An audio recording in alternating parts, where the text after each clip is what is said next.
Next topic for discussion is heat engine, right? Before we understand heat engine, let us first look at what do we mean when we say engine. What does an engine do? One of the very common terms used, in fact, a branch of learning or branch of study has been named behind this, engineering, right? So what is an engine? What's an engine? Engine is something which uses some form of energy and converts it into work, right? Or does work rather. So you have some form of energy, and if there's a device which converts this into work or does work, we give it a name engine, right? Essentially, what does an engine do? It has some source of energy, and that it utilizes in a particular way to convert into work, right? In this topic, we are looking at heat engines, right? So we are looking at heat engines, and that would mean it's an engine which uses heat energy. So it is using heat energy, and using this heat energy, it does work. It does work. Correct. So a device which uses heat energy to do work is known as a heat engine. And this has to be, generally engines are cyclic devices, meaning that they keep on doing this. There's a cycle which is followed, and it keeps on absorbing heat energy and then does work, and then again absorbs heat energy and then again does work. So the cycle goes on. Therefore, engines are basically cyclic machines. Okay? Let us understand the working of a heat engine. So what happens in an engine? We have, say for example, a source of heat energy, right? Source of heat energy which is at temperature T1, which is higher temperature. So we have a source of heat energy at temperature T1, which is the high temperature, and then we have this engine. We have the engine. Let us say this is engine. Not a very good diagram, but I hope it helps you get an idea about what an engine is. So this is the engine part of it, and this engine does work. So it will do some work W. Right? It is going to absorb heat. Right? It's going to take heat from this source T1. Right? It is going to take some heat Q1, right, from the source, do some work, and then what it does is that it gives away part of this heat to some sink at temperature T2.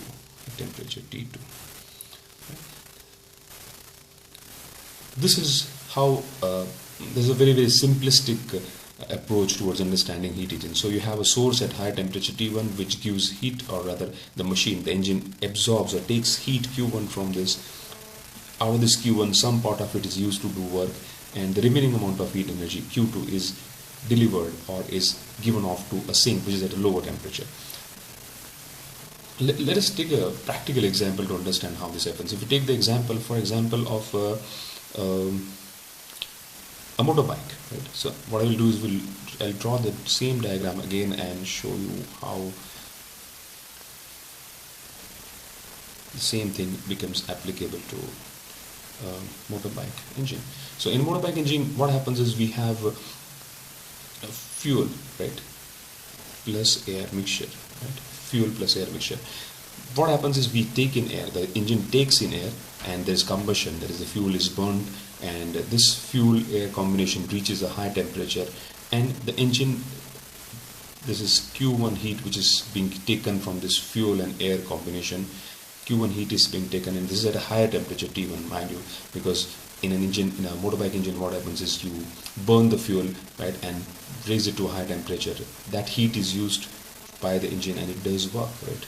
The bike starts running, right? So some amount of this Q1 is used to run the bike. It starts moving, and you can see the exhaust, right? In the exhaust, what happens? Q2 heat is being given to the atmosphere, right, which is at a lower temperature T2, right? So heat is taken from fuel air mixture in the engine does work, and then part of heat is released to the atmosphere T2, right? Of course, this is a very simplistic and idealistic explanation for the engine of a motorbike, but in principle this is how it works, right? So let's go back to this particular figure of Q1W and Q2, right? So the objective of this engine is to do work, right? That's why we have made this engine. So if I look at the efficiency of this machine, where do I write it? I'll take it over here.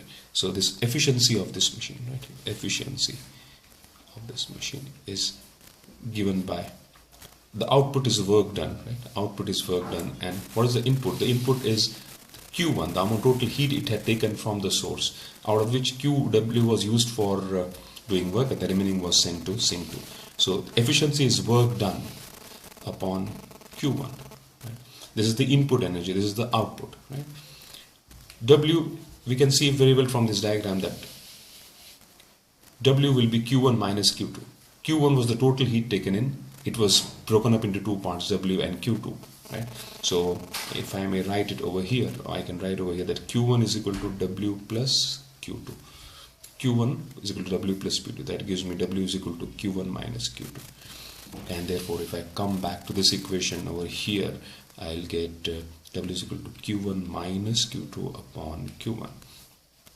And this efficiency then will become Q1. I rewrite it over here, Q1 minus Q2 upon Q1. That is 1 minus Q2 upon Q1. Let me write it over here. Efficiency is equal to 1 minus Q2 upon Q1. Right? This efficiency, since we are using heat energy, is given a special name, thermal efficiency. So this is known as the thermal efficiency of a heat engine, is 1 minus Q2 upon Q1. As we can see over here, it makes a lot of sense over here. So if Q2 is large, right, efficiency will increase, efficiency will decrease, because if Q2 becomes large and you're subtracting a larger number from here, you want to sorry, let me repeat what I said. If Q2 is large, right, if Q2 is large, that means a large part of the heat energy being supplied is going waste, so the efficiency will decrease, right? So if I look at this particular formula, then I can understand very clearly that a large part of the heat energy should be used for work done, right? If I look at this formula, large part should be used for work done. Very small part should go to Q2. Very small part should go to Q2. If it's an ideal situation, what will happen is that the entire amount of heat energy Q1 will go for doing work, and Q2 would be 0. This is for an ideal heat engine. So what happens in this case is that if I look at this diagram again, this one, the entire heat energy Q1 is being used for doing work and nothing is lost to the sink, right? That's an ideal situation, and we know that that's not possible. So Q1 is equal to W, Q2 is equal to 0 is not possible, right? And this leads us to the second law of thermodynamics. I'll make a mention over here, the second law of thermodynamics. Second law of thermodynamics. And the second law of thermodynamics has a couple of statements. One of the statements is known as the Kelvin-Planck statement. Kelvin-Planck statement. And the Kelvin-Planck statement says that it is impossible, let me write it over here, it is impossible to convert all, right, and the stress is on the word all, is convert all the heat extracted from a hot body into work.